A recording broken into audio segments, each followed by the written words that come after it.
মন ভোলানো গল্পে সবাইকে আরও একবার স্বাগত জানাই। আজকের নিবেদন শরৎচন্দ্র চট্টোপাধ্যায়ের বিন্দুর ছেলে।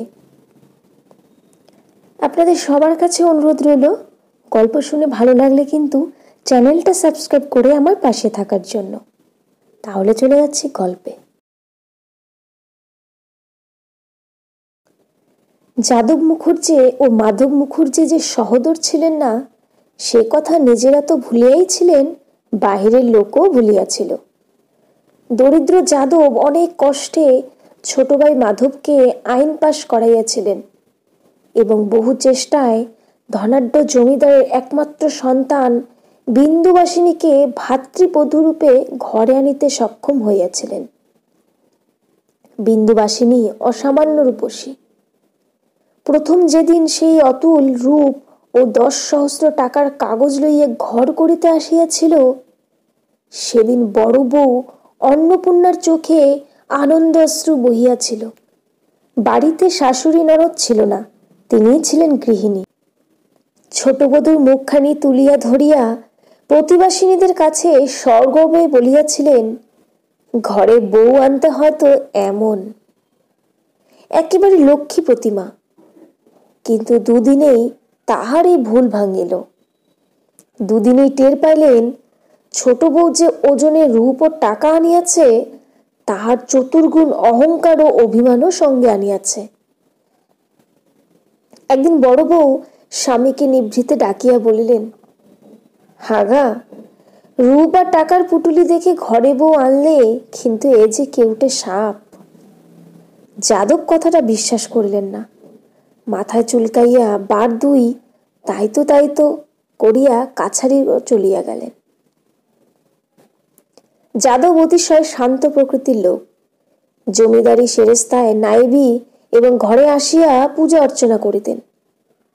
মাধব দাদার চেয়ে 10-12 বছরের ছোট, উকিল হইয়া সম্প্রতি ব্যবসা শুরু করিয়াছিল।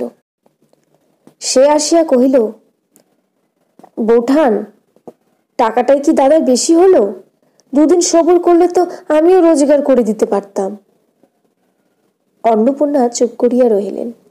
এছাড়া আরো একটা বিপদ এই হইয়াছিল, ছোট বউকে শাসন করিবার জো ছিল না। তাহার এমনই ভয়ঙ্কর ফিটের ব্যামো ছিল যে সেদিকে চাহিয়া দেখিলেও বাড়ির শুদ্ধ লোকের মাথা ঝিমঝিম করিতে থাকিত এবং ডাক্তার না ডাকিলে আর উপায় হইত না। সুতরাং সাধের বিবাহটা যে ভুল হইয়া গিয়াছে, এই ধারণাই সকলের মনে বদ্ধমূল হইয়া গেল। শুধু যাদব হাল ছাড়িলেন না। তিনি সকলের বিরুদ্ধে দাঁড়াইয়া ক্রমাগত বলিতে লাগিলেন, না গো না, তোমরা পরে দেখো, মায়ের আমার অমন জগদ্ধাত্রীর মতো রূপ, সে কি একেবারে নিষ্ফলে যাবে? এ হতেই পারে না। একদিন কি একটা কথার পরে ছোট বউ মুখ অন্ধকার করিয়া স্থির হইয়া বসিয়া আছে দেখিয়া ভয়ে অন্নপূর্ণার প্রাণ উড়িয়া গেল। হঠাৎ তাহার কি মনে হলো, ঘরের মধ্যে ছুটিয়া গিয়া তাহার 1.5 বছরের ঘুমন্ত ছেলে অমূল্য চরণকে টানিয়া আনিয়া বিন্দুর কোলের ওপর নিক্ষেপ করিয়া তিনি পলাইয়া গেলেন। অমূল্য কাঁচা ঘুম ভাঙিয়া চিৎকার করিয়া উঠিল। বিন্দু প্রাণপণ বলে নিজেকে সংবরণ করিয়া মূর্ছার কবল হতে আত্মরক্ষা করিয়া ছেলে বুকে করিয়া ঘরে চলিয়া গেল। অন্নপূর্ণা আড়ালে দাঁড়াইয়া তাহা দেখিলেন এবং ফিটের ব্যামোর এই অমোঘ দৈব ঔষধ আবিষ্কার করিয়া পুলকিত হইলেন। সংসারের সমস্ত ভার অন্নপূর্ণার মাথায় ছিল বলিয়া তিনি ছেলে মানুষ করিতে পারিতেন না। বিশেষত সমস্ত দিনের কাজকর্মের পর রাত্রে ঘুমাইতে না পাইলে তাহার বড় অসুখ করিত। তাই এই ভারটা ছোট বউ লইয়াছিল। মাসখানেক পরে একদিন সকালবেলা সে ছেলে কোলে লইয়া রান্নাঘরে ঢুকিয়া বলিল, দিদি, অমূল্যধনের দুধ কই? অন্নপূর্ণা তাড়াতাড়ি হাতের কাজটা ফেলিয়া রাখিয়া ভয়ে ভয়ে বলিলেন, 1 মিনিট সবুর কর বোন, এখনই জাল দিয়ে দিচ্ছি। বিন্দু ঘরে ঢুকিয়াই তাহা দেখিয়া রাগিয়া গিয়েছিল। তীক্ষ্ণ কণ্ঠে বলিল, কালও তোমাকে বলেছি আমার 8টার আগে দুধ চাই, তা সে তো 9টা বাজে। কাজটা তোমার যদি এতই ভারী ঠেকে দিদি, স্পষ্ট করে বললেই তো পারো, আমি অন্য উপায় দেখি। হ্যাঁ বামুন মেয়ে, তোমারও কি একটু হুঁশ থাকতে নেই গা? বাড়ির শুদ্ধ লোকের পিণ্ডি রান্না না হয় 2 মিনিট পরেই হতো। বামুন ঠাকুরন চুপ করিয়া রহিলেন। অন্নপূর্ণা বললেন, তোর মতো শুধু ছেলেকে টিপ পরানো আর কাজল দেওয়া নিয়ে থাকলে আমাদেরও হুঁশ থাকতো। 1 মিনিট আর দেরি সয় না তোর ছোট বউ। ছোট বউ তাহার উত্তরে বলিল, তোমার অত বড় দিব্যি রইল দিদি, যদি কোনোদিন আর অমূল্যের দুধে হাত দাও, আর আমারও দিব্যি রইল আর কোনোদিন যদি আমি তোমাকে দুধের জন্য বলি। এই বলিয়া সে মেঝের ওপর অমূল্যকে দুম করিয়া বসাইয়া দিয়া দুধের কড়া তুলিয়া আনিয়া উনানের ওপর চড়াইয়া দিল। এই অভাবনীয় ব্যাপারে অমূল্য চিৎকার করিয়া উঠিতেই বিন্দু তাহার গাল টিপিয়া বলিল, চুপ কর হারামজাদা, চুপ কর, চেঁচালে একেবারে মেরে ফেলবো। বিন্দুর ব্যাপারে বাড়ির দাসদাসী কদম ছুটিয়া আসিয়া খোকাকে কোলে লইতে গেলে বিন্দু তাহাকে ধমকাইয়া উঠিল, দূর হ সামনে থেকে, সবাই দূর হ। সে আর অগ্রসর হইতে পারিল না, ভয়ে আড়ষ্ট হইয়া দাঁড়াইয়া রহিল। বিন্দু আর কাহাকেও কিছু না বলিয়া বরুদ্ধমান শিশুকে কোলে তুলিয়া দুধ জাল দিতে লাগিল। অন্নপূর্ণা স্থির হয়ে দাঁড়াইয়া রহিলেন। খানিক পরে বিন্দু দুধ লইয়া চলিয়া গেলে তিনি পাচিকাকে সম্বোধন করিয়া বলিলেন, শুনলে মেয়ে ওর কথা? সেই যে একদিন হাসতে হাসতে বলেছিল অমূল্যকে তুই নে, ছোট বউ সেই জোরে আজ আমাকেও দিব্যি দিয়ে গেল। যাহা হোক, এমন করিয়া অন্নপূর্ণার ছেলে বিন্দুবাসিনীর কোলে মানুষ হইতে লাগিল, এবং তাহার ফল হইল এই যে অমূল্য খুড়িকে মা এবং মাকে দিদি বলিতে শিখিল। ইহার বছর 4 পরে যেদিন খুব ঘটা করিয়া অমূল্যের হাতে খড়ি হইয়া গেল, তাহার পরদিন সকালে অন্নপূর্ণা রান্নাঘরে কাজে ব্যস্ত ছিলেন। বাহির হইতে বিন্দুবাসিনী ডাকিয়া কহিল, দিদি, অমূল্যধন প্রণাম করতে এসেছে, একবারটি বাইরে এসো তো। অন্নপূর্ণা বাহিরে আসিয়া অমূলের সাজগোজ দেখিয়া অবাক হইয়া গেলেন। তাহার চোখে কাজল, কপালে টিপ, সোনায় গলার হাড়, মাথার ওপর ঝুঁটি করিয়া চুল বাঁধা, পরনে একখানি হলদে রঙের ছোপানো কাপড়, এক হাতে দড়ি বাঁধা মাটির দোয়াত, বগলে ক্ষুদ্র একখানি মাদুর জড়ানো গুটি কয়েক তাল পাতা। বিন্দু বলল, দিদিকে প্রণাম করো তো বাবা। অমূল্য জননীকে প্রণাম করিল। তাহার পায়ে জুতা নাই, মোজা নাই, পরনে নানাবিধ বিলাদি পোশাক নাই। অন্নপূর্ণা এইরূপ অপরূপ সাজ দেখিয়া হাসিয়া বলিলেন, এত তোর আসে ছোট বউ, ছেলে বুঝি পড়তে যাচ্ছে? বিন্দু হাসি মুখে বলিল, হ্যাঁ, গঙ্গাপট্টিতের পাঠশালে পাঠিয়ে দিচ্ছি, আশীর্বাদ করো দিদি, আজকের দিন যেন ওর জীবনে সার্থক হয়। চাকরের দিকে ফিরিয়া চাহিয়া বলিল, ভৈরব, পণ্ডিত মশাইকে আমার নাম করে বিশেষ করে বলে দিস, ছেলেকে আমার যেন কেউ মারধর না করে। দিদি, এ 5টা টাকা ধরো, বেশ করে একখানি সিদে সাজিয়ে টাকা কোটি দিয়ে কদমের হাতে পাঠশালে পাঠিয়ে দাও। বলিয়া সে গভীর স্নেহে চুমা খাইয়া ছেলেকে কোলে তুলিয়া লইয়া চলে গেল। অন্নপূর্ণা 2 চোখে অশ্রু উচ্ছ্বসিত হইয়া উঠিল। তিনি বামন ঠাকুরনকে উদ্দেশ্য করিয়া বলিলেন, ছেলে নিয়েই ব্যতিব্যস্ত, তবু পেটে ধরেনি, তাহলে না জানি ও কি কি করত। পাচিকা কহিল, সেজন্যই ভগবান বোধ করি দিলেন না, 18-19 বছর বয়স হলো।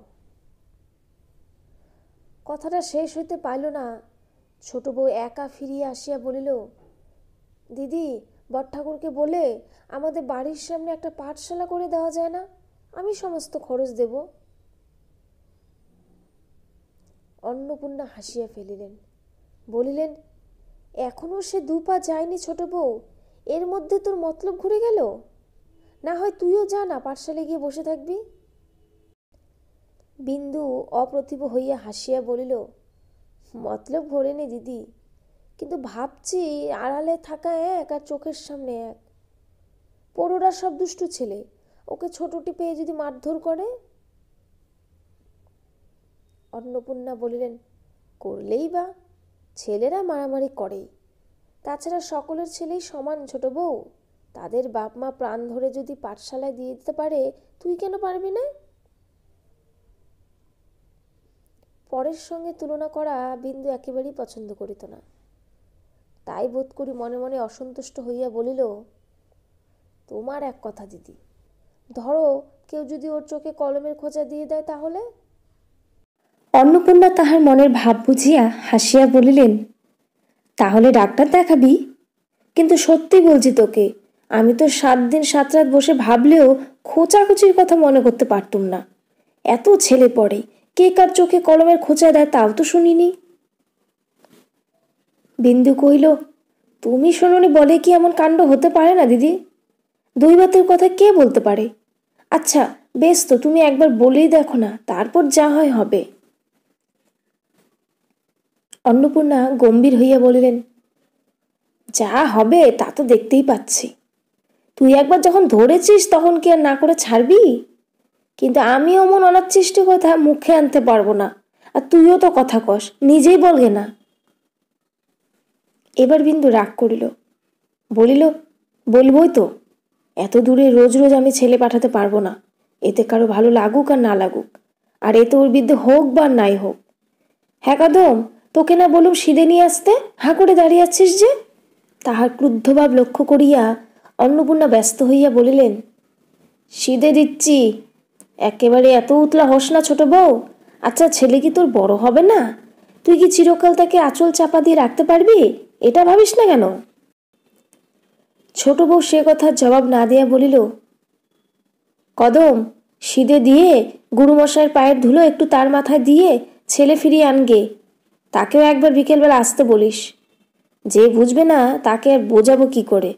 বলছে ছোটটি পেয়ে যদি কেউ মারধর করে। না, চিরকালকে তুই আঁচল চাপা দিয়ে রাখতে পারবি? কি পারবো না পারবো সে পরামর্শ তো আমি নিতে আসিনি বাপু। বলিয়া সে উত্তরের জন্য অপেক্ষা না করিয়াই হনহন করিয়া চলিয়া গেল। অন্নপূর্ণা অবাক হইয়া দাঁড়াইয়া রহিলেন। কদম বলিল, আর দাঁড়িয়ে থেকো না মা, হয়তো এক্ষুনি আবার এসে পড়বেন। উনি যা ধরেছেন, বিধাতা পুরুষেরও 7 দিনে যে তা রদ করেন। সেদিন সন্ধ্যার পর বড় কর্তা আফিং খাইয়া শয্যার উপর কাত হইয়া শুইয়া গুড়গুড়ির নল মুখে দিয়া নেশার পৃষ্ঠে চাবুক দিতেছিলেন। এমন সময় দরজার শিকলটা ঝনঝন করিয়া নড়িয়া উঠিল। যাদব কষ্টে চোখে খুলিয়া বলিলেন, কে ও? অন্নপূর্ণা ঘরে ঢুকিয়া বলিলেন, ছোট বউ কি বলতে এসেছে শোনো। যাদব ব্যস্ত হইয়া উঠিয়া বসিয়া বলিলেন, ছোট মা, কেন মা? ছোট বউকে তিনি অত্যন্ত ভালোবাসিতেন। ছোট বউ কথা কহিল না, তাহার হইয়া অন্নপূর্ণাই বলিয়া দিলেন, ওর ছেলের চোখে পোড়োরা কলমের খোঁচা মারবে, তাই বাড়ির মধ্যে একটা পাঠশালা করে দিতে হবে। যাদব হাতের নলটা ফেলিয়া দিয়া শঙ্কিত হইয়া বলিয়া উঠিলেন, কে চোখে খোঁচা মারল, কই দেখি কিরকম হলো?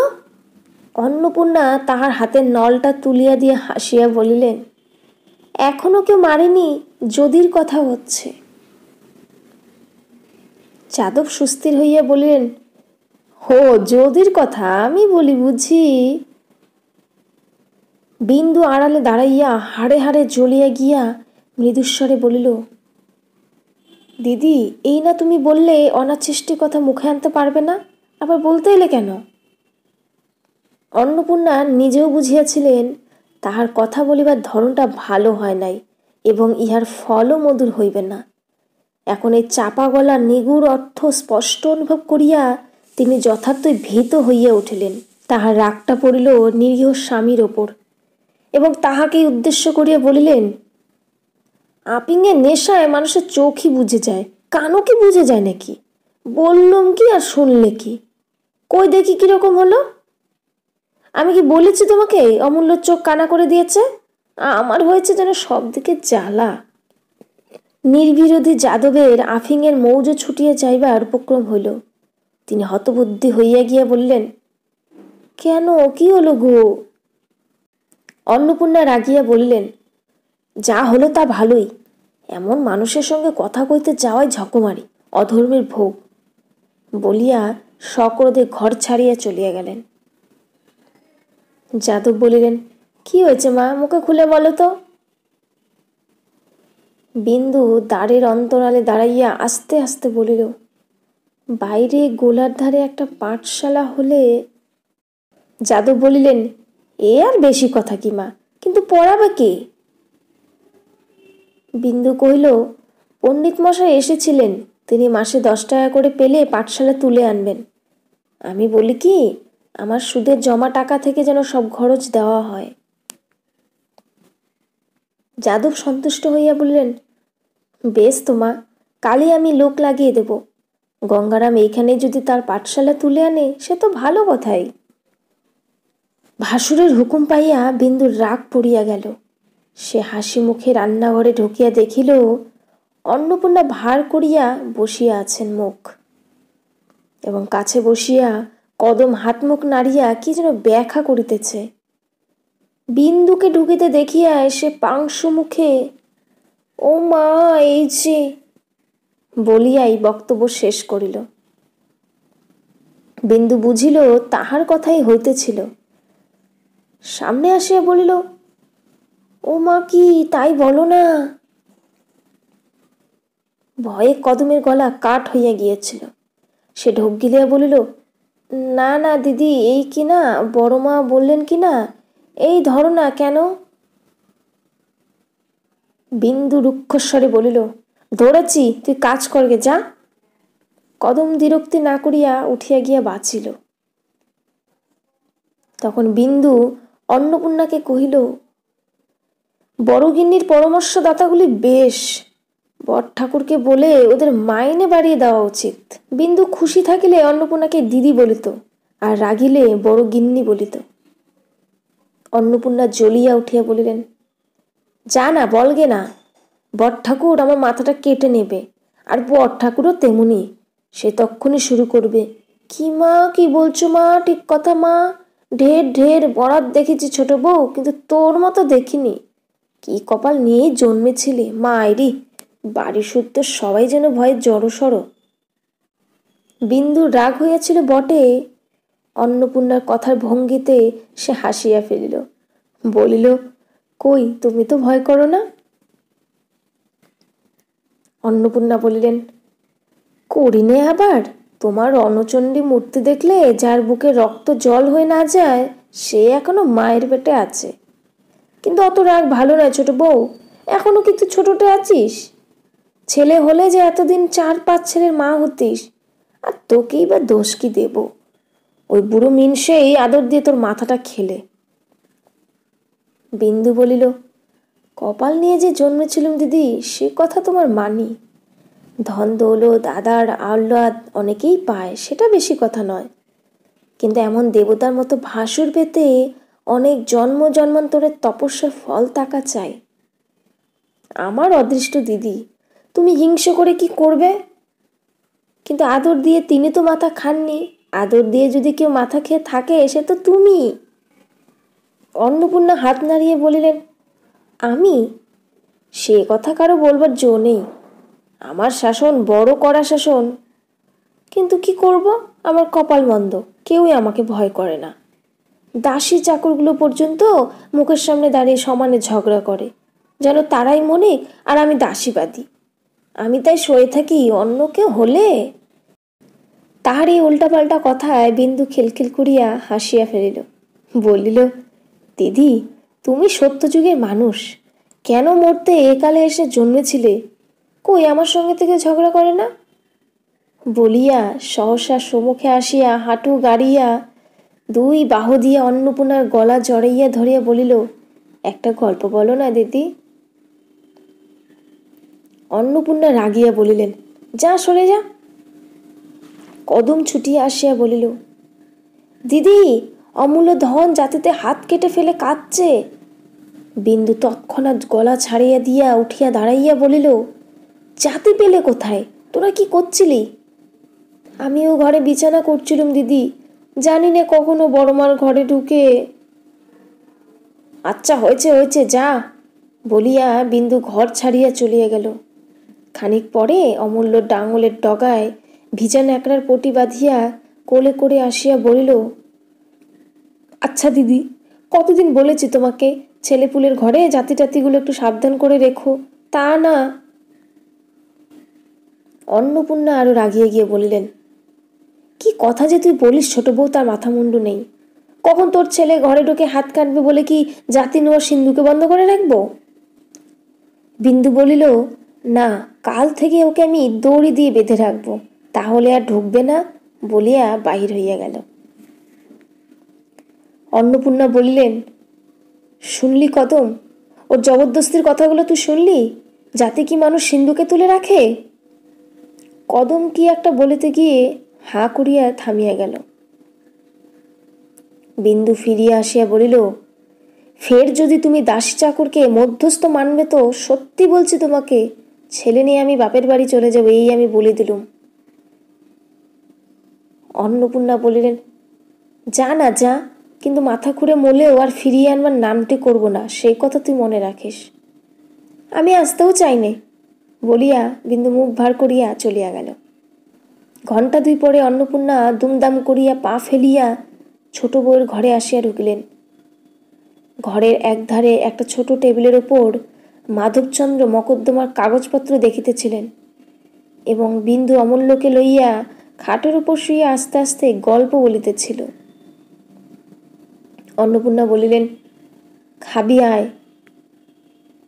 বিন্দু বলিল, আমার খিদে নেই। অমূল্য তাড়াতাড়ি খুড়ির গলা জড়াইয়া ধরিয়া বলিল, ছোট মা খাবে না, তুমি যাও।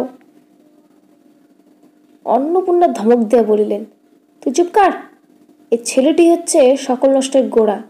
কি আদুরে ছেলে করছিস ছোট বউ, শেষে টের পাবি, তখন কাঁদবি আর বলবি, হ্যাঁ দিদি বলেছিলে বটে। বিন্দু ফিসফিস করিয়া অমূল্যকে শিখাইয়া দিল। অমূল্য চাচাইয়া বলিল, তুমি যাও না দিদি, ছোট মা রূপকথা বলছে। অন্নপূর্ণা ধমকাইয়া বলিলেন, ভালো চাস তো উঠে আয় ছোট বউ, না হলে কাল তোদের দুজনকে না বিদায় করি তো আমার নামও অন্নপূর্ণা নয়। বলিয়া যেমন করিয়া আসিয়াছিল তেমনি করিয়া পা ফেলিয়া বাহির হইয়া গেলেন। মাধব জিজ্ঞাসা করিল, আজ আবার তোমাদের হলো কি? বিন্দু বলল, দিদি রাখলে যা হয় তাই। আজ অপরাধের মধ্যে বলেছিলুম যে ছেলেপুলের ঘর জাতি টাতিগুলো একটু সাবধান করে রেখো, তাই এত কাণ্ড হচ্ছে। মাধব বলিল, আর গোলমাল করো না তো, যাও। বৌঠান যেমন করে পা ফেলে বেড়াচ্ছেন, দাদা এক্ষুনি উঠে পড়বেন। বিন্দু অমূল্যকে কোলে তুলিয়া লইয়া হাসিয়া রান্নাঘরে চলিয়া গেল। এক মায়ের দুই ছেলে জননীকে আশ্রয় করিয়া যেমন করিয়া বাড়িয়া উঠিতে থাকে, এই দুইটি মাতা তেমনি একটিমাত্র সন্তানকে আশ্রয় করিয়া আরো 6 বৎসর কাটাইয়া দিলেন। অমূল্য এখন বড় হইয়াছে, সে এন্ট্রান্স স্কুলের 2য় শ্রেণীতে পড়ে। ঘরে মাস্টার নিযুক্ত আছেন। তিনি সকালবেলা পড়াইয়া যাইবার পর অমূল্য খেলা করিতে বাহির হইয়াছিল। আজ রবিবার, স্কুল ছিল না। অন্নপূর্ণা ঘরে ঢুকিয়া বললেন, ছোট বউ কি করি বলতো? বিন্দু তাহার ঘরের মেঝের উপর আলমারি উজাড় করিয়া অমূল্যর পোশাক বাসিতেছিল। সে কাকার সহিত কোনো বড়লোক মক্কেলের বাড়ি নিমন্ত্রণ রক্ষা করিতে যাইবে। বিন্দু মুখ না তুলিয়াই বলিল, কিসের দিদি? তাহার মেজাজটা কিছু অপ্রসন্ন। অন্নপূর্ণা রকমারি পোশাকের বাহার দেখিয়া অবাক হইয়া গিয়াছিলেন, তাই তাহার মুখের ভাবটা লক্ষ্য করিলেন না। কিছুক্ষণ নিঃশব্দে চাহিয়া থাকিয়া জিজ্ঞাসা করিলেন, এ কি সমস্তই অমূল্যের পোশাক নাকি? বিন্দু বলিল, হ্যাঁ। অন্নপূর্ণা বললেন, কত টাকাই না তুই অপব্যয় করিস, এর একটার দামে গরিবের ছেলের সারা বছরের কাপড় চোপড় হতে পারে। বিন্দু বিরক্ত হইল, কিন্তু সহজভাবে বলিল, হ্যাঁ তা পারে, কিন্তু গরিবে বড়লোকে একটু তফাৎ থাকেই, সেই জন্য দুঃখ করে কি হবে দিদি? অন্নপূর্ণা বলিলেন, তা হোক বড়লোক, কিন্তু তোর সব কাজে একটু বাড়াবাড়ি আছে। বিন্দু মুখ তুলিয়া বলিল, কি বলতে এসেছো তাই বলো না দিদি, এখন আমার সময় নেই। তোমার সময় আর কখন থাকে ছোট বউ? বলিয়া তিনি রাগ করিয়া চলিয়া গেলেন। ভৈরব অমূল্যকে ডাকিয়ে আনিতে গিয়াছিল। সে ঘণ্টাখানেক পরে খুঁজিয়া আনিল। বিন্দু জিজ্ঞাসা করিল, কোথা ছিলে এতক্ষণ? অমূল্য চুপ করিয়া রহিল। ভৈরব বলিল, ও পাড়ায় চাষাদের ছেলের সঙ্গে ডাঙ্গুলি খেলছিল। এই খেলাটায় বিন্দুর বড় ভয় ছিল, তাই নিষেধ করে দিয়েছিল। বলিল, ডাঙ্গুলি খেলতে তোকে আমি মানা করেছি না? অমূল্য ভয়ে নীলবর্ণ হইয়া বলিল, আমি দাঁড়িয়েছিলুম, তারাই জোর করে আমাকে। জোর করে তোমাকে? আচ্ছা, এখন যাও, তারপর হবে, বলিয়া তাহাকে পোশাক পরাইতে লাগিল। মাস দুই পূর্বে অমলের পৈতা হইয়াছিল। সে নেড়া মাথায় জরির টুপি পরিতে ভয়ঙ্কর আপত্তি করিল, কিন্তু বিন্দু ছাড়িবার লোক নয়, সেও জোর করিয়া পরাইয়া দিল। অমূল্য নেড়া মাথায় জরির টুপি পরিয়া দাঁড়াইয়া কাঁদিতে লাগিল। মাধব ঘরে ঢুকিতে ঢুকিতে বললেন, আর ওর কত দেরি হবে গো? পরক্ষণে অমূল্যের দিকে দৃষ্টি পড়িলে হাসিয়া উঠিয়া বললেন, বাহ, এই যে মথুরার কৃষ্ণচন্দ্র রাজা হয়েছেন। অমূল্য লজ্জায় টুপিটা ফেলিয়া দিয়া খাটের উপর গিয়া উপুর হইয়া পড়িল। বিন্দু রাগিয়া উঠিল, বলিল, একে তো ছেলে মানুষ কাঁদছে, তার উপর তুমি। মাধব গম্ভীর হইয়া বলিলেন, কাঁদিস নে অমূল্য, ওঠ, লোকে পাগল বলে তা আমাকেই বলবে, তুই আয়। ঠিক এই কথাটা ইতিপূর্বে আরেকদিন হইয়া গিয়েছিল এবং বিন্দু তাহাতে অত্যন্ত ক্রুদ্ধ হইয়াছিল, কিন্তু সেই কথাটার পুনরাবৃত্তিতে সে হাড়ে হাড়ে জড়িয়া গিয়া বলিল, আমি সব কাজ পাগলের মতো করি না? বলিয়া উঠিয়া গিয়া অমূল্যকে তুলিয়া আনিয়া পাখার বাটের বাড়ি খা কতক দিয়া দামি মখমলের পোশাক টানিয়া টানিয়া খুলিয়া ফেলিতে লাগিল। মাধব ভয়ে ভয়ে বাহির হইয়া গিয়া অন্নপূর্ণাকে সংবাদ দিলেন, মাথায় ভূত চেপেছে বৌঠান, তুমি একবার যাও। অন্নপূর্ণা ঘরে ঢুকিয়া দেখলেন বিন্দু সমস্ত পোশাক খুলিয়া লইয়া একটা সাধারণ বস্ত্র পরাইয়া দিয়েছে। অমূল্য ভয়ে বিবর্ণ হইয়া দাঁড়াইয়া আছে। অন্নপূর্ণা বলিলেন, ব্যস্ত হয়েছিল ছোট বউ, খুললি কেন? বিন্দু অমূল্যকে ছাড়িয়া দিয়া হঠাৎ গলায় আঁচল দিয়া হাত জোর করিয়া বলিল, তোমাদের পায়ে পড়ি বড়গিন্নি, সামনে থেকে একটু যাও, তোমাদের 5 জনের মধ্যস্থতার জ্বালায় ওর প্রাণটাই না মার খেয়ে যায়। অন্নপূর্ণা বাকশূন্য হইয়া দাঁড়াইয়া রহিলেন। বিন্দু অমূল্যর একটা কান ধরিয়া টানিয়া আনিয়া ঘরে এক কোণে দাঁড় করাইয়া দিয়া বলিল, যেমন বজ্জাত ছেলে তুমি, তেমনই তোমার শাস্তি হওয়া চাই। সমস্ত দিন ঘরে বন্ধ থাকো। দিদি, বাইরে এসো, আমি দৌড় বন্ধ করব, বলিয়া বাইরে আসিয়া শিকল তুলিয়া দিল। বেলা তখন প্রায় 1টা বাজে। অন্নপূর্ণা আর থাকিতে না পারিয়া বলিলেন, হ্যাঁ ছোট বউ, সত্যি আজ তুই অমূল্যকে খেতে দিবি নে? তার জন্য কি বাড়ি শুদ্ধ লোক উপোস করে থাকবে?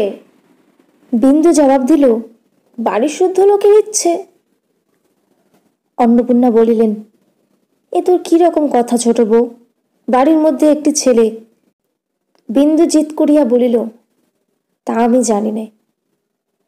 অন্নপূর্ণা বুঝিলেন তর্ক করিয়া লাভ হইবে না, বলিলেন, আমি বলছি বড় বোনের কথাটা রাখ, আজ তাকে মাপ কর, তাছাড়া পিত্তি পড়ে অসুখ হলে তোকেই ভুগতে হবে। বেলার দিকে চাহিয়া বিন্দু নিজেই নরম হইয়া আসিয়াছিল।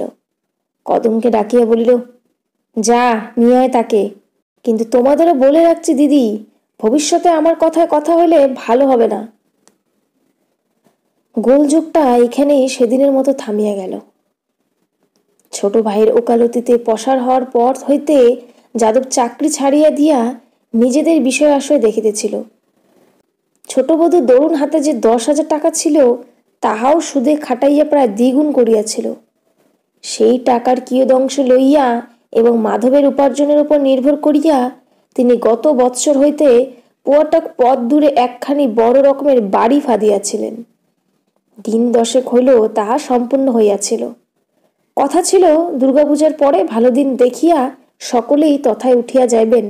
তাই একদিন যাদব আহারে বসিয়া ছোট বউকে উদ্দেশ্য করিয়া বলিলেন, তোমার বাড়ি তো তৈরি হলো মা, এখন একদিন গিয়ে দেখে আসো আর কিছু বাকি রয়ে গেল কিনা। বিন্দুর একটা অভ্যাস ছিল, সে সহস্র কাজ ফেলিয়া রাখিয়া ভাসুরের খাবার সময় দরজার আড়ালে গিয়ে বসিয়া থাকিত। ভাসুরকে সে দেবতার মতোই ভক্তি করিত, সকলেই করিত। বলিল, আর কিছু বাকি নেই? যাদব হাসিয়া বলিলেন, না দেখে রায় দিলে মা? আচ্ছা, ভালো কথা। তবে আরও একটি কথা আছে। আমার ইচ্ছে হয় আত্মীয় স্বজন আমাদের যে যেখানে আছেন সকলকে এক এক করে একটি সুদিন দেখে উঠে যাই, গিয়ে গৃহদেবতার পূজা দিই। কি বলো মা? বিন্দু আস্তে আস্তে বলিল, দিদিকে বলি, তিনি যা বলবেন তাই হবে। যাদব বলিলেন, তা বলো, কিন্তু তুমি আমার সংসারের লক্ষ্মী মা, তোমার ইচ্ছাতেই কাজ হবে। অন্নপূর্ণা অদূরেই বসিয়াছিলেন, হাসিয়া বললেন, তবু তোমার মা লক্ষ্মীটি যদি একটু শান্ত হতেন। যাদব বলিলেন, শান্ত আবার কি বড় বউ? মা আমার জগদ্ধাত্রী, বড় দেন, আবশ্যক হলে খাড়াও ধরেন। ওই তো আমি চাই, মাকে এনে অবধি সংসারে আমার এতটুকু দুঃখ কষ্ট নেই। অন্নপূর্ণা বলিলেন, সে কথা তোমার সত্যি। ও আসবার আগের দিনগুলো এখন মনে করলেও ভয় হয়। বিন্দু লজ্জা পাইয়া সে কথা চাপা দিয়ে বলিল, আপনি সকলকে জানান, আমাদেরও বাড়ি বেশ বড়, কারো কোনো কষ্ট হবে না। ইচ্ছে করলে তারা 2 মাস 6 মাস থাকতেও পারবেন। যাদব বলিলেন, তাই হবে মা, কালই আমি আনবার বন্দোবস্ত করব। ইহাদের পিস্তুত বোন এলোকেশীর অবস্থা ভালো ছিল না। যাদব তাহাকে প্রায়ই অর্থ সাহায্য করিয়া পাঠাইতেন। কিছুদিন হইতে তিনি তাহার পুত্র নরেনকে এইখানে রাখিয়া লেখাপড়া শেখাবার ইচ্ছা জানাইয়া চিঠিপত্র লিখিতেছিলেন। এই সময় তিনি ছেলে লইয়া উত্তরপাড়া হইতে আসিয়া উপস্থিত হইলেন। তাহার স্বামী প্রিয়নাথ সেখানে কি করিতেন তাহা ঠিক করিয়া কেহই বলিতে পারে না। দিন দুয়ের মধ্যে তিনিও আসিয়া পড়িলেন। নরেনের বয়স 16-17। সে চওড়া পাড়ের কাপড় ফের দিয়া পড়িত এবং দিনের মধ্যে 8-10 বার চুল আছড়াইত। টেরিটা তাহার বাস্তবে কি একটা দেখিবার বস্তু ছিল। আজ সন্ধ্যার পর রান্নাঘরের বারান্দায় সকলে একত্রে বসিয়াছিলেন এবং এলোকেশী তাহার পুত্রের অসাধারণ রূপগুণের পরিচয় দিতেছিলেন। বিন্দু জিজ্ঞাসা করিল, নরেন, কোন ক্লাসে পড়ো তুমি? নরেন বলিল, 4th class. Royal reader, grammar, geography, arithmetic, আরও কত কি ডেসিমেল টেসিবেল, ওসব তুমি বুঝবে না মামি। এলোকেশী সগর্বে পুত্রের মুখের দিকে একবার চাহিয়া বিন্দুকে বলিলেন, সে কি আধখানা বই ছোট বউ? বইয়ের পাহাড়। কাল বইগুলো বাক্স থেকে বার করে তোমার মামিদের একবার দেখিও তো বাবা।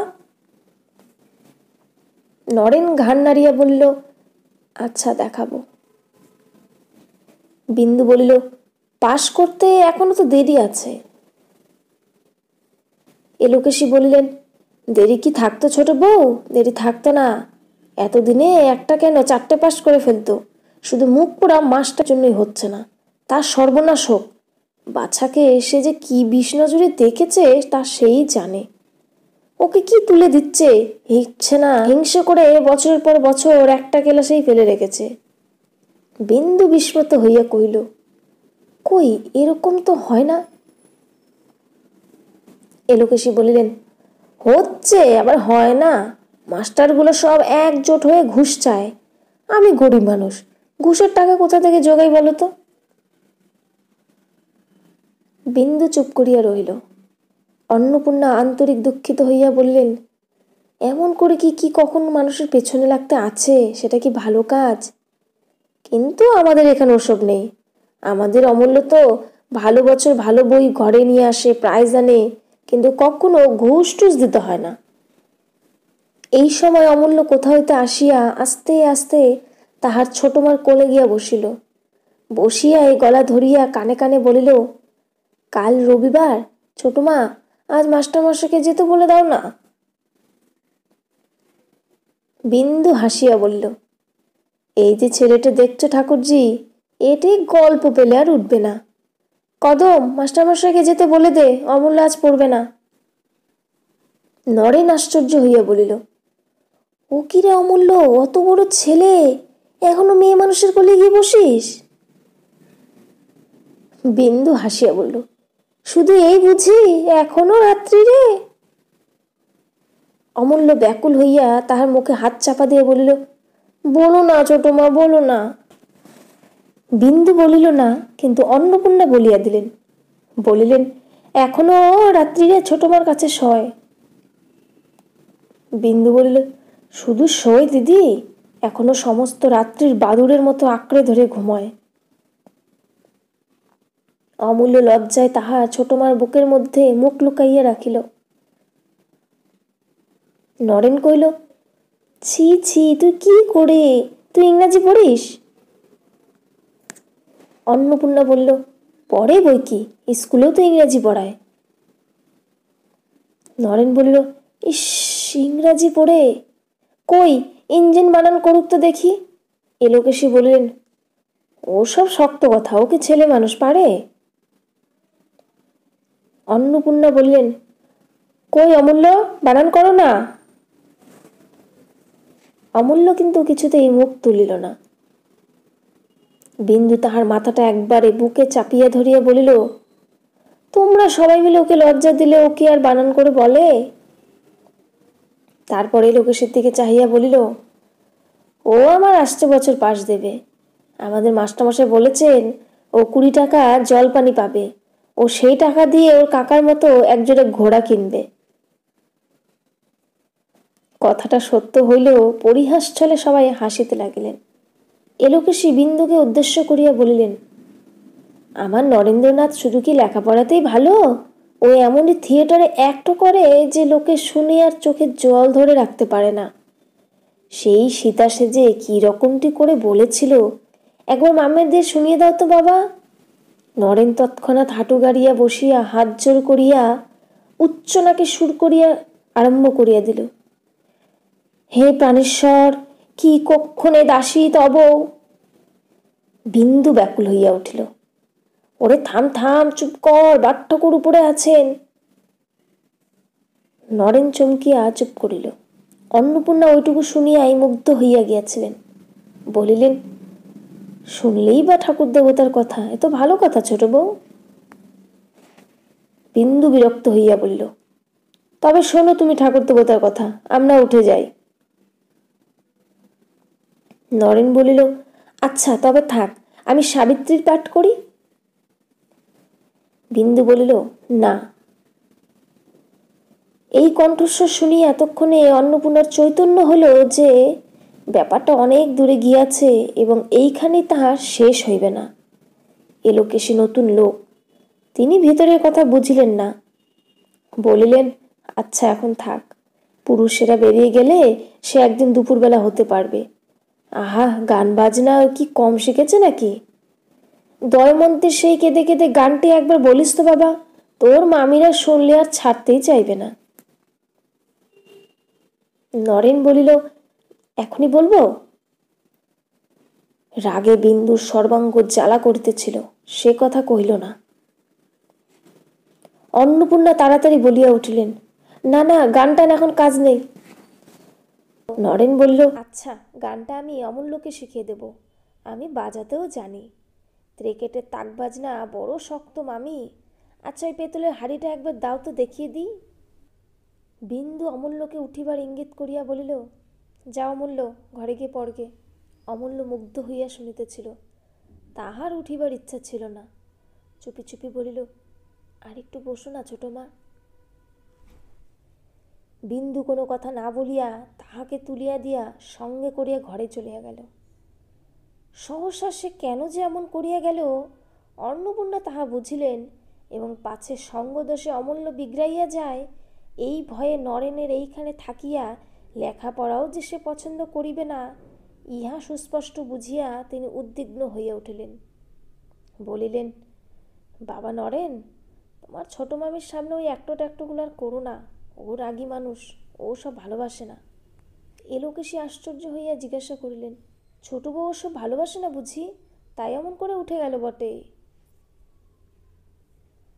অন্নপূর্ণা বলিলেন, হতেও পারে।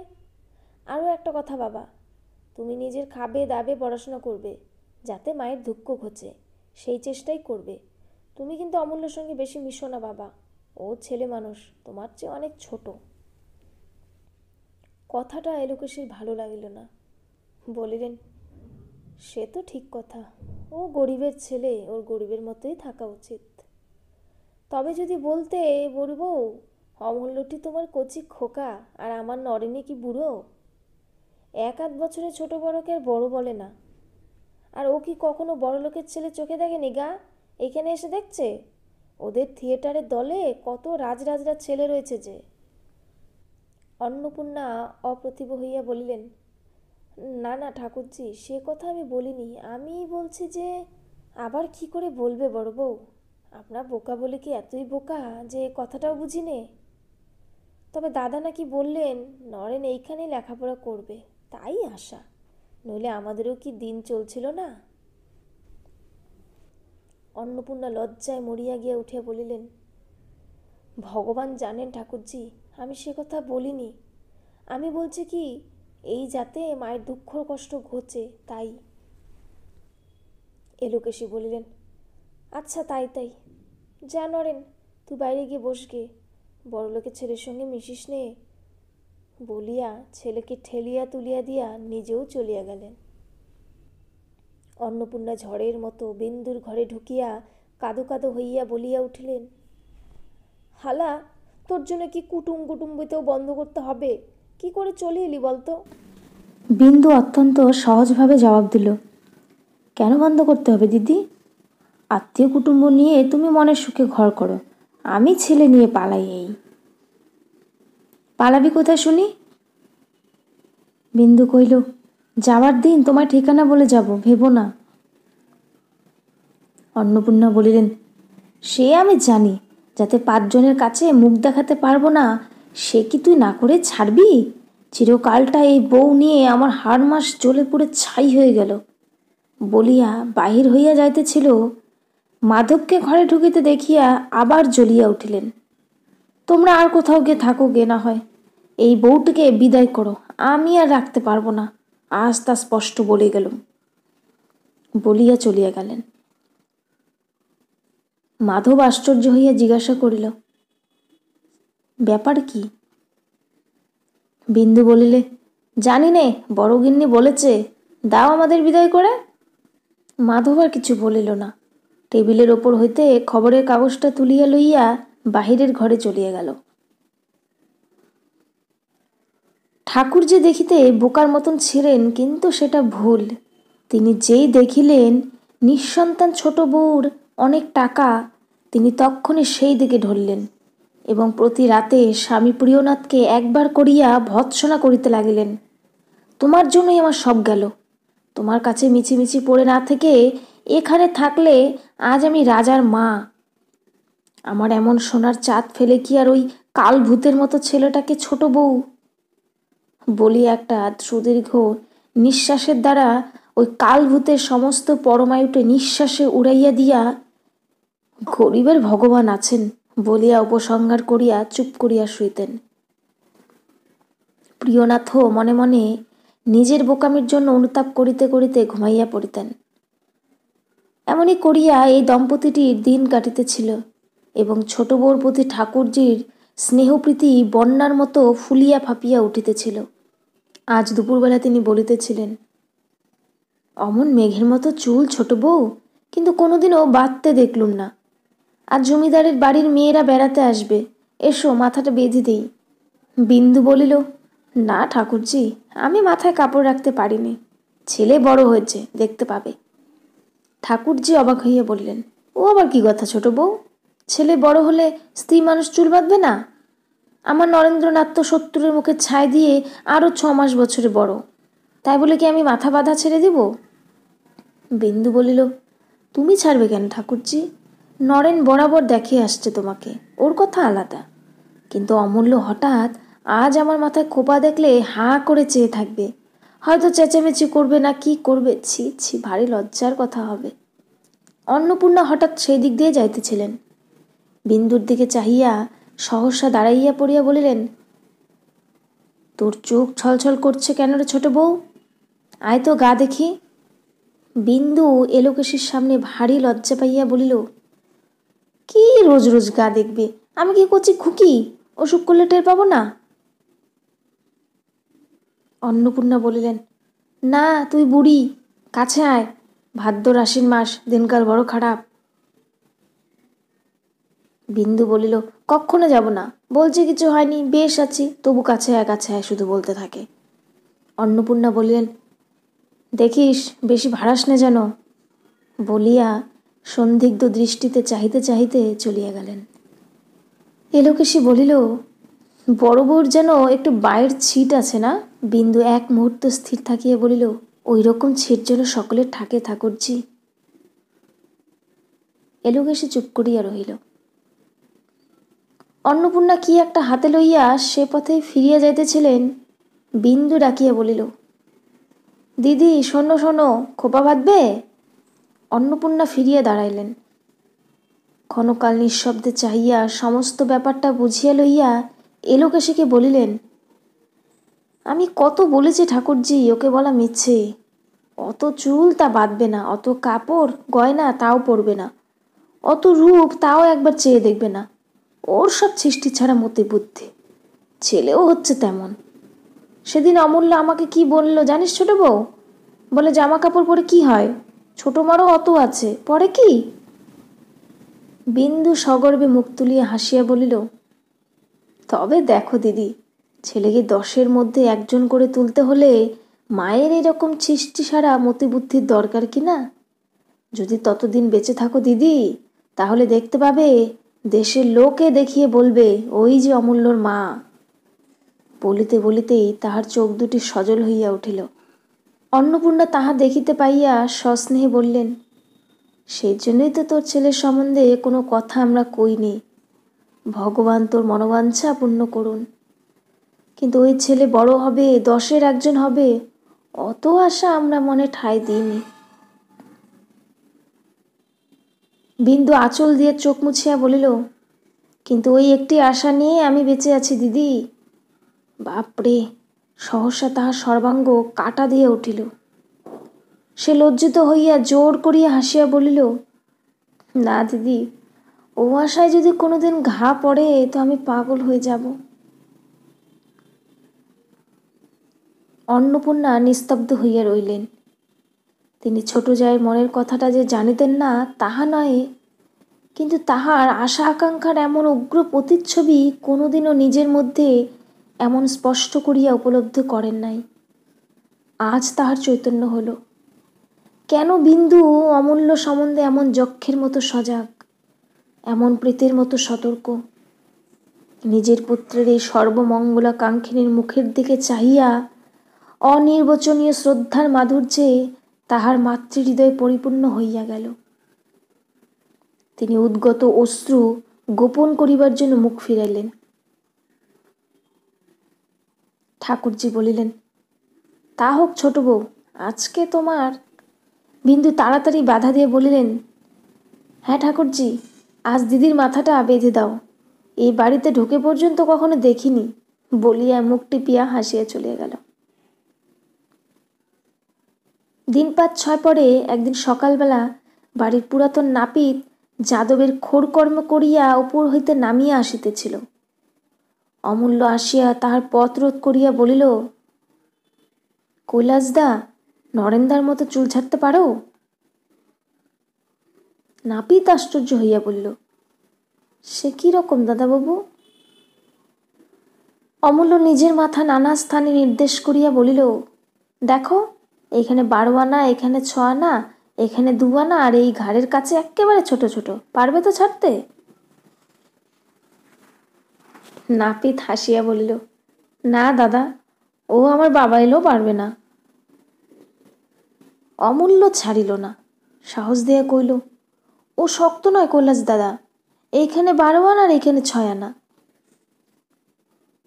নাপিত নিষ্কৃতি লাভের উপায় করিয়া বলল, কিন্তু আজ কি বার?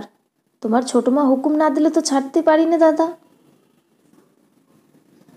অমূল্য বলিল, আচ্ছা দাঁড়াও, আমি জেনে আসি বলিয়া এক পা গিয়াই ফিরিয়া আসিয়া বলল, আচ্ছা তোমার ছাতিটা একবার দাও, না হলে তুমি পালিয়ে যাবে। বলিয়া জোর করিয়া সে ছাতিটা টানিয়া লইয়া ছুটিয়া চলিয়া গেল। ঝড়ের মতো ঘরে ঢুকিয়া বলিল, ছোট মা শেখ বিড়ি একবার একেশো তো। ছোট মা সবেমাত্র স্নান সারিয়া আন্নিকে বসিতেছিল। ব্যস্ত হইয়া বলিল, ওরে ছুসনে ছুসনে, আন্নিক করছি। আন্নিক পরে করো ছোট মা, একবারটি বাইরে এসে হুকুম দিয়ে যাও, নইলে চুল ছেটে দেয় না, সে দাঁড়িয়ে আছে। বিন্দু কিছু আশ্চর্য হইল। তাহার চুল ছাটাইবার জন্য চিরদিন মারামারি করিতে হয়, আজ সে কেন স্বেচ্ছায় চুল ছাটিতে চাইতেছে বুঝিতে না পারিয়া সে বাহিরে আসিতেই নাপিত কহিল, বড় শক্ত ফরমাস হয়েছে মা, নরেনবাবুর মতো 12 আনা 6 আনা 3 আনা 2 আনা 1 আনা এমনই করে ছাড়তে হবে। ও কি আমি পারবো? অমূল্য বলিল, খুব পারবে। আচ্ছা দাঁড়াও, আমি নরেন দাদাকে ডেকে আনি। বলিয়া ছুটিয়া চলিয়া গেল। নরেন বাড়ি ছিল না। খানিক খোঁজাখুঁজি করিয়া ফিরিয়া আসিয়া বলিল, সে নেই। আচ্ছা নাই থাকলো, ছোট মা তুমি দাঁড়িয়ে থেকে দেখিয়ে দাও, বেশ করে দেখো কিন্তু, এখানে 12 আনা, এখানে 6 আনা, এখানে 2 আনা, আর এখানে খুব ছোট। তাহার ব্যগ্রতা দেখিয়া বিন্দু হাসিয়া বলিল, আমি এখন আন্নিক করবো রে। আন্নিক পরে করো, নইলে কিন্তু আমি ছুঁয়ে দেবো। বিন্দুকে অগত্যা দাঁড়াইয়া থাকিতে হইল। নাপিত চুল কাটিতে লাগিল। বিন্দু চোখ পিটিয়া দিল। সে সমস্ত চুল সমান করিয়া কাটিয়া দিল।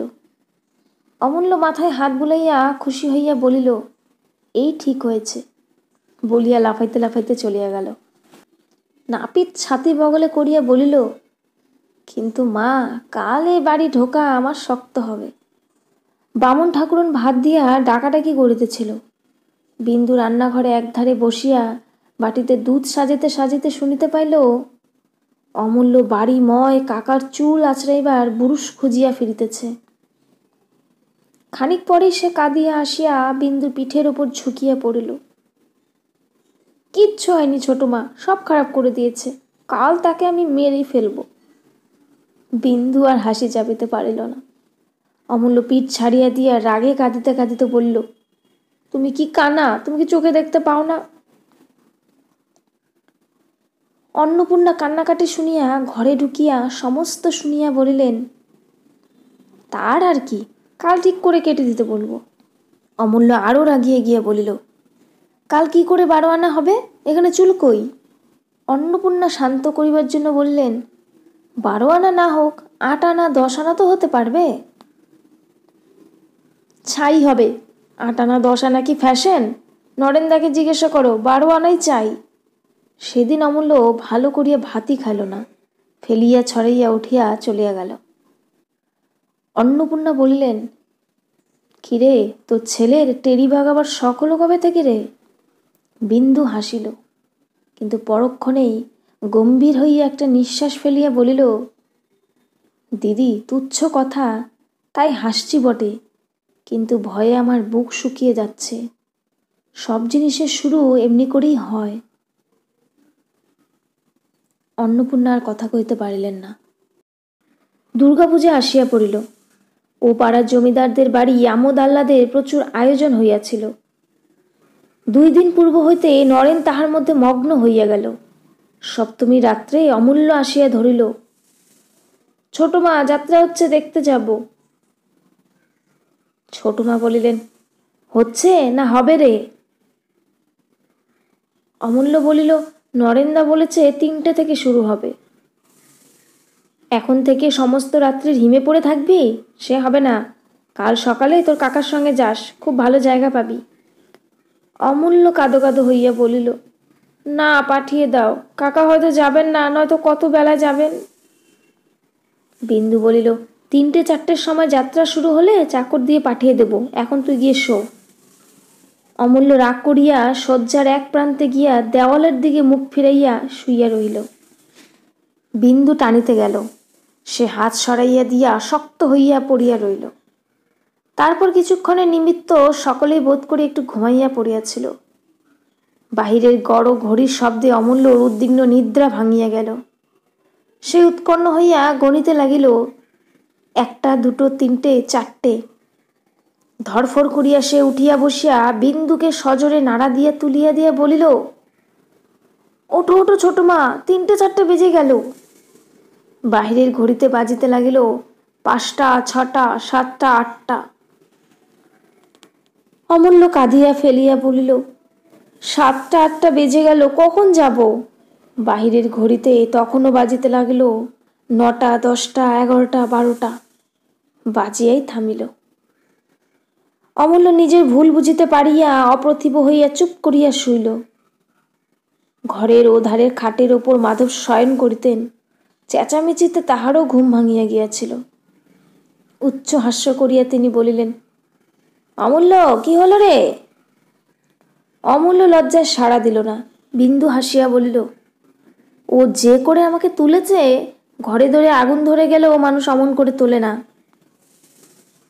অমূল্য নিস্তব্ধ হইয়া আছে দেখিয়া তাহার দয়া হইল। সে বলিল, আচ্ছা যা, কিন্তু কারোর সঙ্গে ঝগড়াঝাটি করিস নে। তাহার পর ভৈরবকে ডাকিয়া আলো দিয়া পাঠাইয়া দিল। পরদিন বেলা 10টার সময় যাত্রা শুনিয়া আড়িষ্ট চিত্তে অমূল্য ঘরে ফিরিয়া আসিয়া কাকাকে দেখিয়াই বলিল, কই গেলেন না আপনি? বিন্দু জিজ্ঞাসা করিল, কেমন দেখলি রে? বেশ যাত্রা ছোট মা। কাকা, আজ সন্ধ্যার সময় আবার চমৎকার খ্যামটা নাচ হবে। কলকাতা থেকে 2জন এসেছে। নরেনদা তাদের দেখেছে, ঠিক ছোট মার মতো, খুব ভালো দেখতে। তারা নাচবে, বাবাকেও বলেছি। বেশ করেছ, বলিয়া মাধব হো হো করে হাসিয়া উঠিলেন। রাগে বিন্দু সমস্ত মুখ আরক্ত হইয়া উঠিল। তোমার গুণধর ভাগ্নের কথা শোনো। অমূল্যকে কইল, তুই একবারও আর ওখানে যাবি না, হারামজাদা বজ্জাত। কে বললে আমার মতো? নরেন? অমূল্য ভয়ে ভয়ে বলিল, হ্যাঁ, সে দেখেছে যে। কই নরেন? আচ্ছা, আসুক সে আজকে। মাধব হাসি দমন করিয়া বলিলেন, পাগল তুমি, দাদা শুনেছেন, আর গোলমাল করো না। কাজে বিন্দু কথাটা নিজের মধ্যে পরিপাক করিয়া রাগে পুরিতে লাগিল। সন্ধ্যার প্রাক্কালে অমূল্য আসিয়া অন্নপূর্ণাকে ধরিয়া বসিল। দিদি, পূজা বাড়িতে নাচ দেখতে যাব, দেখে এখনই ফিরে আসব। অন্নপূর্ণা কাজে ব্যস্ত ছিলেন। বলিলেন, তোর মাকে জিজ্ঞেস করগে। অমূল্য জিদ করিতে লাগিল, না দিদি, এক্ষুনি ফিরে আসব, তুমি বলো, যাই। অন্নপূর্ণা বলিলেন, না রে না, সে রাগী মানুষ, তাকে বলে যা। অমূল্য কাঁদিতে লাগিল, কাপড় ধরিয়া টানাটানি করিতে লাগিল। তুমি ছোট মাকে বলো না, আমি নরেনদার সঙ্গে যাই, এক্ষুনি ফিরে আসব। অন্নপূর্ণা বলিলেন, নরেনের সঙ্গে যাস তো? অমূল্য কথাটা শেষ করিবারও সময় দিল না, এক দৌড়ে বাহির হইয়া গেল। ঘণ্টাখানেক পরে অন্নপূর্ণার কানে গেল, বিন্দু খোঁজ করিতেছে। তিনি চুপ করিয়া রহিলেন। খোঁজাখুঁজি ক্রমেই বাড়িতে লাগিল। তখন তিনি বাহিরে আসিয়া বলিলেন, কি যেন নাচ হবে, নরেনের সঙ্গে তাই দেখতে গেছে, এখনই ফিরে আসবে, তোর কোনো ভয় নেই। বিন্দু কাছে আসিয়া জিজ্ঞাসা করিল, কে যেতে বলেছে, তুমি? অমূল্য যে সম্মতি না লইয়া গিয়াছে, এ কথা অন্নপূর্ণা ভয়ে স্বীকার করিতে পারিলেন না। বলিলেন, এখনই আসবে। বিন্দু মুখ অন্ধকার করিয়া চলিয়া গেল। খানিক পরে অমূল্য বাড়ি ঢুকিয়া যাই শুনিল ছোট মা ডাকিতেছে, সে গিয়া তাহার পিতার শয্যার একেবারে শুইয়া পড়ল। প্রদীপের আলোকে বসিয়া চোখে চশমা আটিয়া যাদব ভাগবত পড়িতেছিলেন। মুখ তুলিয়া বললেন, কিরে অমূল্য? অমূল্য সাড়া দিল না। কদম আসিয়া বলিল, ছোট মা ডাকছেন, এসো। অমূল্য তাহার পিতার কাছে সরিয়া আসিয়া বলিল, বাবা, তুমি দিয়ে আসবে, চলো না। যাদব বিস্মিত হইয়া বলিলেন, আমি দিয়ে আসব? কি হয়েছে রে কদম? কদম বুঝাইয়া বলিল। যাদব বুঝিলেন, এই লইয়া একটা কলহ আবশ্যক। একজন নিষেধ করিয়াছেন, আর একজন হুকুম দিয়াছে। তাই অমূল্যকে সঙ্গে করিয়া ছোট বধূর ঘরের বাহিরে দাঁড়াইয়া ডাকিয়া বলিলেন, একবারটি মাপ করো মা, ও বলছে আর করবে না। সেই রাত্রে দুই যায় আহারে বসিল। বিন্দু বলিল, আমি তোমার ওপর রাগ করছি না দিদি, কিন্তু এখানে আমার আর থাকা চলবে না। অমূল্য তাহলে একেবারে বিগড়ে যাবে। আর যদি আমি মানা না করতুম তাহলে একটা কথা ছিল, কিন্তু নিষেধ করা সত্ত্বেও এত বড় সাহস হলো ওর কী করে? তখন থেকে আমি শুধু এই কথাই ভাবছি।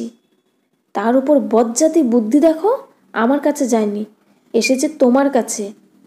বাড়ি ফিরে যেই শুনেছে আমি ডাকছি, অমনি গিয়ে বট ঠাকুরকে সঙ্গে করে এনেছে।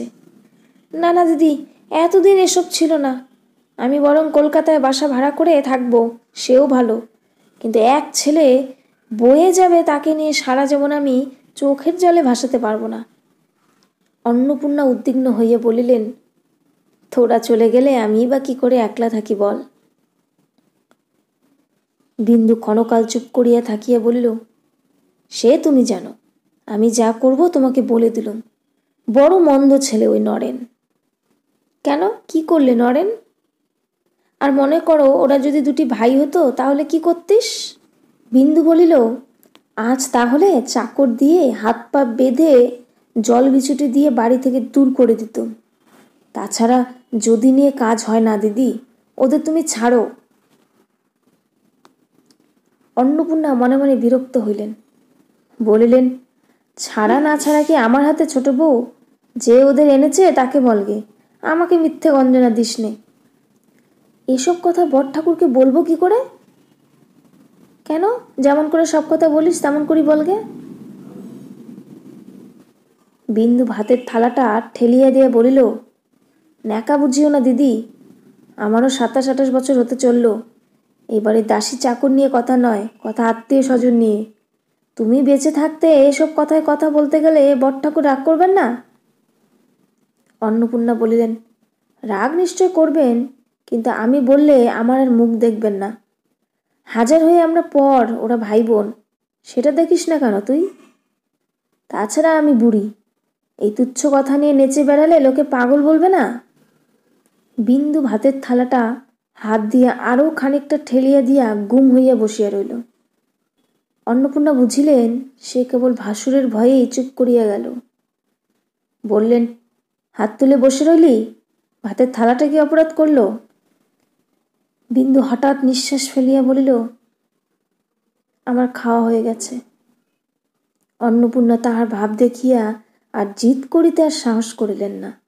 শুইতে গিয়া বিন্দু বিছানায় অমূল্যকে দেখিতে না পাইয়া ফিরিয়া আসিয়া বলিল, সে গেল কোথায়? অন্নপূর্ণা বললেন, আজ দেখছি আমার বিছানায় শুয়ে ঘুমোচ্ছে, যাই তুলে দিই গে।